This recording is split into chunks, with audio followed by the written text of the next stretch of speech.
We're almost there. Okay, there we go. Now it's working. Do you know of anyone else who's supposed to be coming? I asked if you know anyone who's on their way and we should wait for them, or should we start when 7 o'clock comes?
All right. Since we're going to start at 7, let's go over a little bit what we were talking about last week, just to have like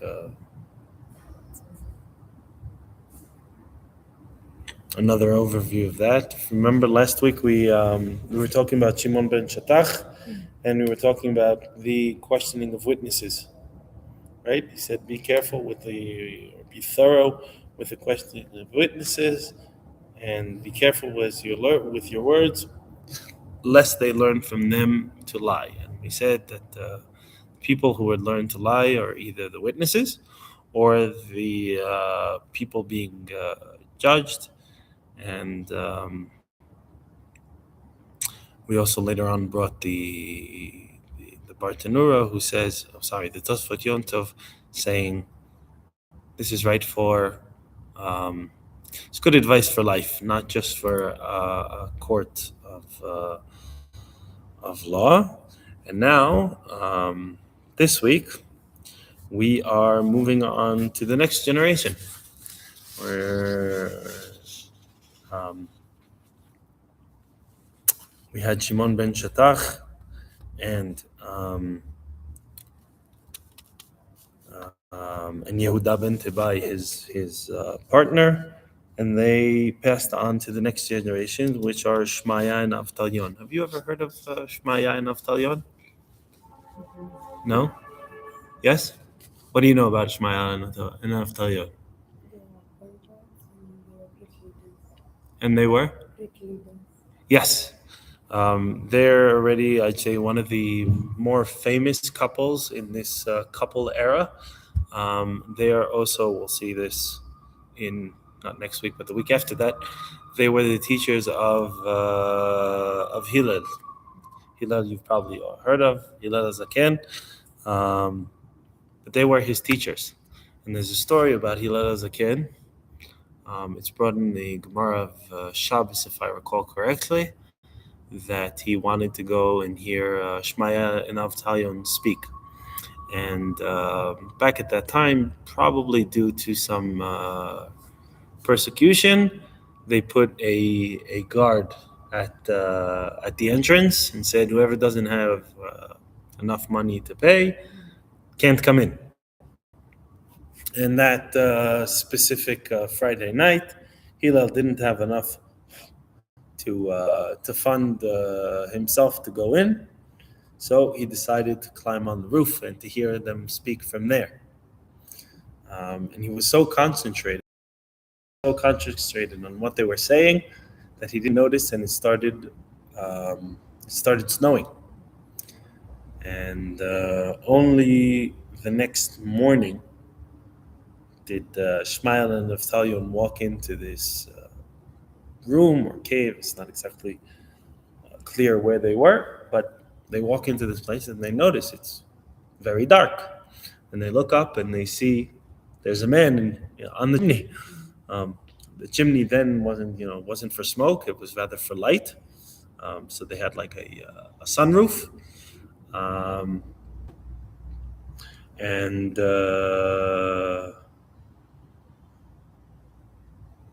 and they went in ahead and rescued him. Um, so that's one of the stories of Hillel Zaken regarding Shmaya and Avtalion. So we know they were his teacher. And now let's look into the Mishnah and see what they say. So Shmaya and Avtalion received from them referring to Yehuda ben Tabai and Shimon ben Shatach, the previous couple. Shmaya says, love work, hate authority, and do not become known to the ruling power. Right? This is, I'd say, a rather famous Mishnah. I'll read it out in Hebrew as well. שמעיה והתריון קיבלו מהם, שמעיה אומר, אהוב את המלאכה, ושנא את הרבנות, ואל תתוודע לרשות. Okay, so in true manner to all what we've seen, Shmaya, in this case, is the first one we are seeing what his life wisdom was. And he gives three things, okay? Love work, and melacha is not exactly work, it's more like craft, okay? So love your craft, hate authority, and do not become known to the ruling power. All right, let's look into that. We'll try to understand. Like, love work, okay, that sounds like a good advice, but why do you think it's, what does he mean by that, by love work? Does that mean you should work in what you love, or does it mean if you already have a job, love it?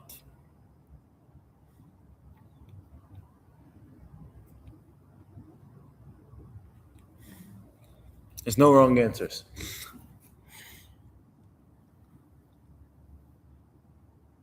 It's a mean like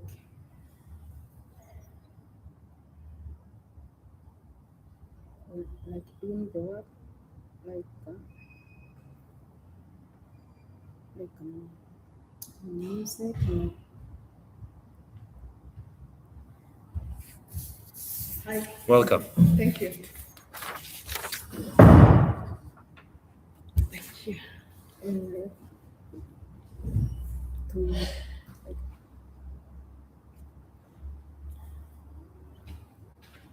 to plant the To play like an instrument? yeah. Okay. How does that? You're saying do the hard work and then it'll end up with something you love. I said love your work. It's love like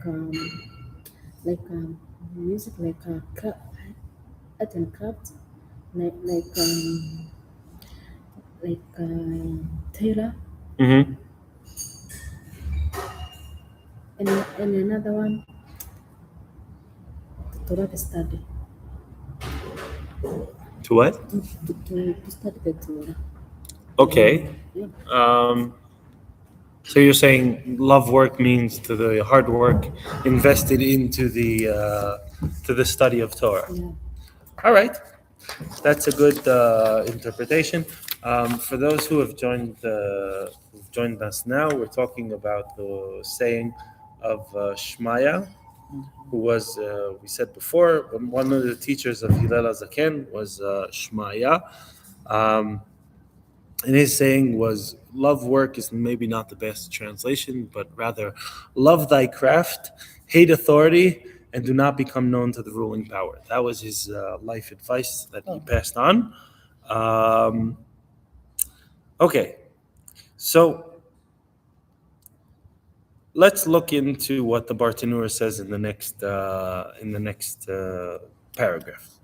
So Shmaya and Naftalion, who, as you say, rightfully say, they were righteous converts, and according to the Bartanura, he brings that they were descendants of Sancheriv. Now, Sancheriv was a rather evil king that came from Babel, and part of what he did was exile the 10 tribes. Um, that's his claim to fame, so to say. Um, but his descendants were Shmaya and Naftalion,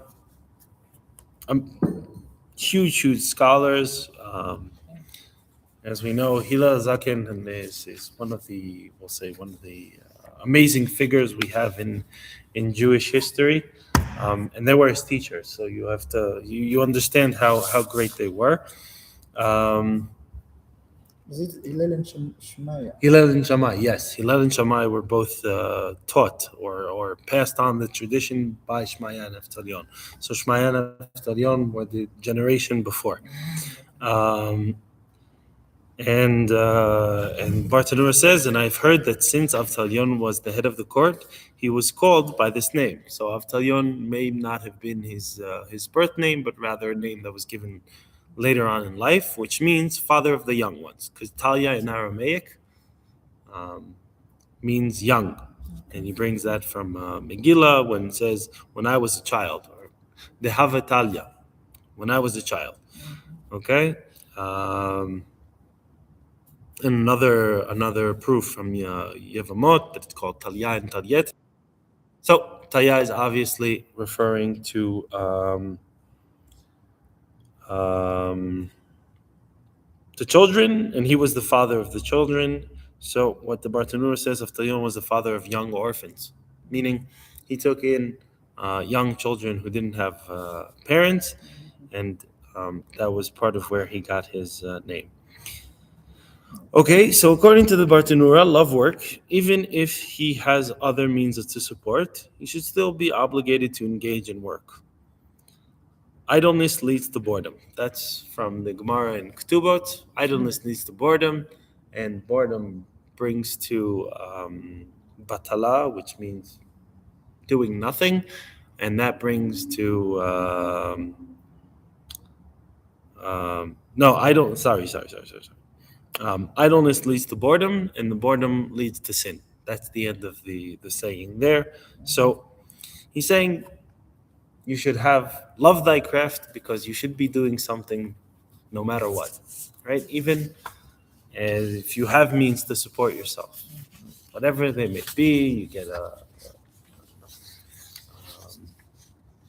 a scholarship or whatever it may be, you should still be busy doing something. As he says here, he's still obligated, right? You're still obligated. Why? If you look at the pasuk from Job, for humanity is born to toil, meaning we're born in order to do something. We're not just here to lay around, right? You know, some people have this dream of going on pension and then going down to the coast and enjoying cocktails all day, right? That's what people think is a dream. But if you think of it seriously, how long can you hold that for? All right, how long can you hold that for? Let's say even you have all the money in the world and you can support. How long is that fun for? A day? A week? If you do that for a month, you know what you'll be? You'll be sunburned and fat and not in a good place and drunk. Okay, so it's obvious it's not a good plan for life, right? It's fun to relax, it's important, but overall, as a human being, you need to move, you need to do something, And more than that, I think what he's trying to say is you need to do something productive. Okay, you need to have a craft you can hold on to and master, that you can be a blessing to the world in the fact that you're actually contributing to it.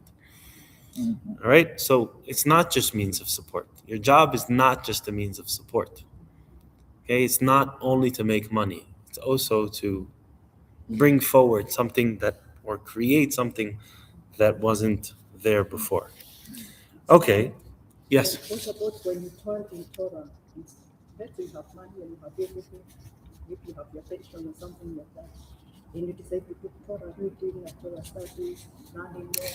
Yes. So the Rambam says that, first of all, that shouldn't be a means of supporting yourself. Okay. And he brings a whole list of different proofs that even great scholars and great rabbis had a craft of their own, right? There's a story about Rabbi Yoshua and Rabban Gamliel, and they had an argument. Anyway, it ends with the fact that Rabban Gamliel goes over to Rabbi Yoshua's house, and he goes into his house and he says, "From your house walls, it's obvious that you are a coalsmith," meaning he was the one burning the wood and making sure that it becomes coals. Anyway, it was something else that he was doing other than learning Torah.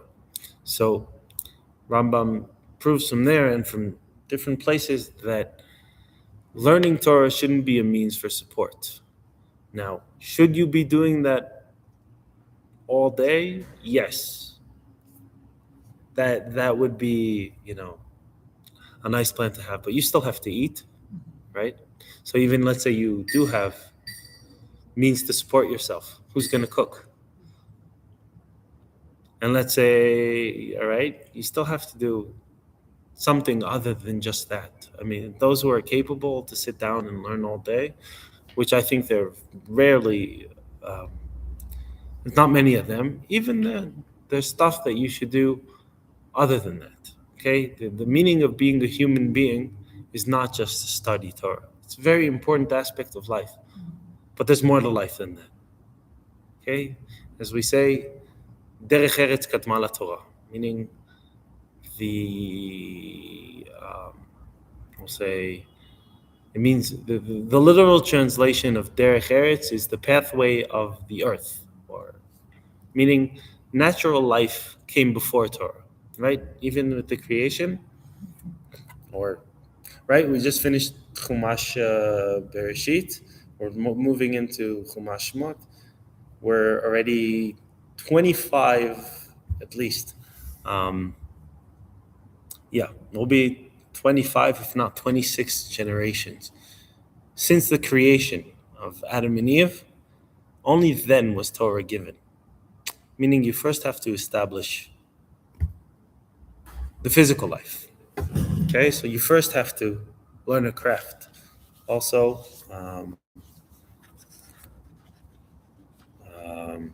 right, we see this with kids. You don't, first thing when a kid is born, you don't teach him Shema Yisrael, right? No. First thing when a baby's born is he has to breastfeed. That's normal. You need to have a normal life. That comes first. Build the physical. Okay, that's part of the reason. Then spiritual, very important. But even so, um, And what is your opinion about the Aredim who don't want to do work and to study? They want just to study. they have to bring that up with the Rambam. I wouldn't fight with the Rambam. I would argue with him, but no, there obviously are different. They know all about them. They study. Yes, they studied, but there are other commentators who have maybe a different approach. But I still think, in my opinion, it's very very important. It's just like you can't, if you're only studying Torah, that means you're not keeping it, because the Torah is right. It talks about everyday things, right? How do you negotiate? Are you allowed to loan with interest? Okay, these are stuff that are everyday life, right? How do you conduct business? All right. How do you plow your field? Right? If you're just studying, then very nice. It's all theoretical, but have you put it to practice? No, I still didn't. But this is what the Torah is talking about. Yep. All right. So it's just like nowadays we have Chat GPT, but when you're ill, you don't ask Chat GPT. You might, consult Chat GPT, but you go see a doctor, someone with like a practical training. I think that the same should go towards Torah. Like, yes, it's very nice. Like you can recite all the halachas of Trumos and Masha, but have you ever done it? No. So, do you really understand the meaning? Um, that's my opinion. Okay, so that was regarding love work or love your craft, and then the next thing he says is hate the authority. Now, why should you hate the authority? What's so bad with authority? This is coming. I remind you, this is coming from the president. Okay, so the person most in charge of the Jewish people at that time is saying, no, no, hate authority. Think he wants to be hated? What does he mean by that? At the authority, and it's really the authority, not the leader or something like the authority. Something else, because you have authority if you have the legitimacy to lead. Yes, but I think what he's trying to say, let's first see what Bartanura says. And hate the authority. Do not say, I'm a great person. It is beneath me to engage in work. Okay, so the Bartanura says this refers to the first part of the Mishnah. Love your craft and hate the authority, meaning don't think of yourself too high. You might be, but you still should do some sort of craft. For as Rav said to Rav Kahana in the Gemara in Psachim, skin a caress in the market and take your wage, and do not say, I am a priest, I am a great man, and this is beneath me. Meaning, in today's words, get your hands dirty. All right? Know what you're talking about. It's just very, very similar to what we were just talking about. It's just like do the practical work. Okay, go skin a goat before you say, "Oh, wait a minute, it needs to be done this way." Have you ever done it? No. Then go first, do it, see what it's like. There's so much more than just the knowledge of how things have done. Right? There's so much more than just the theory. That's why people who have long-standing experience in something, it's mesmerizing, right? You see someone who's been doing the same craft for 10, 15 years, even though he might not be the most skilled, there's something about the fact that he's been doing it for so long that he can tell you by the even sometimes by the sound or by the smell. That's how you know that someone has experience, right? Is where he can feel it by a different he has a different sense of things. um, I thought this hating authority was like there is an authority, and then it's like he's advising people toward that authority. It's more of oneself. no, I think it's definitely into oneself. But Okay. let's see the other explanation. Another explanation in hate authority: distance yourself from ruling over the community, for authority buries its holder. Okay, meaning everyone thinks oh, I'll have authority, or I won't say everyone, but there's a common human. I think it's just a common human desire to be the person in charge, or to get all the glory of being in charge. And what he's saying is hate that, because that means you're doing it for the wrong reason. Okay, that means you're not in there for that, and more so is hate it because it's a burden that's unbelievable. I remember hearing a shir from one of the rabbis in the yeshiva that I learned, and he was talking about Saul, the first king of Israel, and how talking about that. And one of the things he said there is that one of the things you realize when you're a king, yes, you're the most important person, but you're nothing without your people. Okay, so the same goes for authority. On the one hand, yes, you're the most important, but on the other hand, you're nothing because you are only as powerful as people give you the authority, right? Um, so he's saying, be careful of that.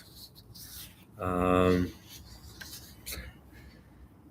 let's see what the Maimonides says about that. Um, it's on the bottom part. Authority. This refers to the government. Exactly. These three values bring about the, the repair of faith and of the world.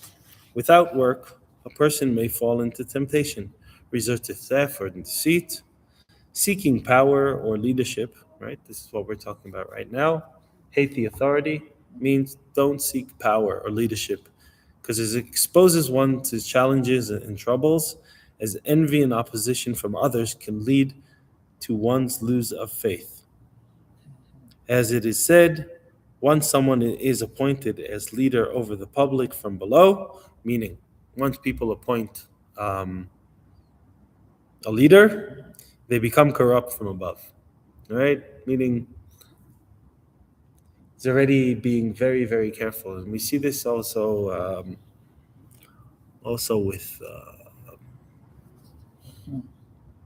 with Moses, right? He wasn't allowed into the land of Canaan for what? Striking. It's not exactly so, but one of the explanations is for striking and not for striking the rock instead of talking to it. When he said he was an Egyptian, he never challenged or said to him. No, what I'm saying is that seems like okay, fine.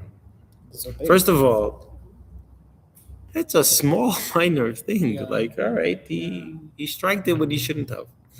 Couldn't there be a different punish? Think of this. This is Moses who was the leader, the great leader who took us out of Egypt, and 40 years in the desert was everything. And on this small little pips, no, no, no, no, no. You know why? So he was a leader. You're a leader, exactly.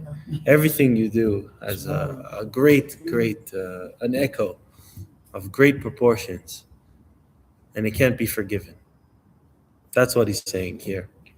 All right. Once you're in charge, every small little detail you do, every small mistake, it echoes.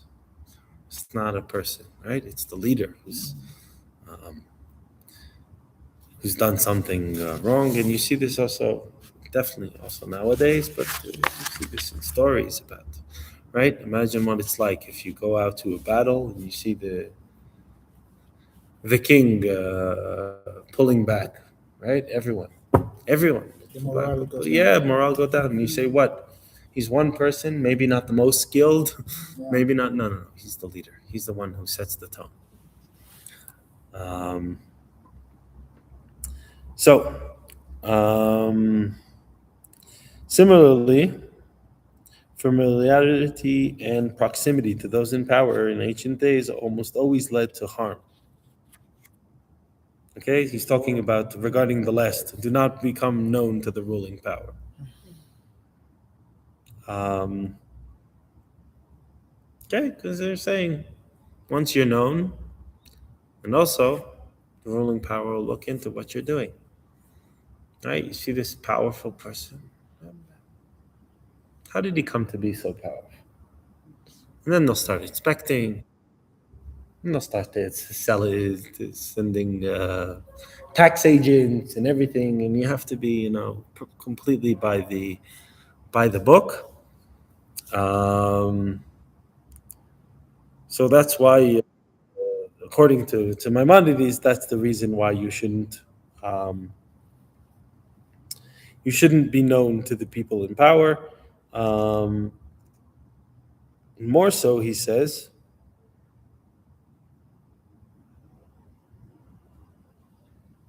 um, that you shouldn't do it because it shows that you're in for personal gains. Okay, and you see, led to harm in this world and damage one's faith, as personal gains would become their only concern.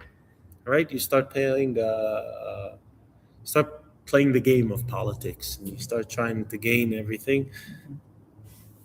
Okay, so that's what he's saying you should be aware of. Um, and he brings as proof the story of Doega Adomi. Um,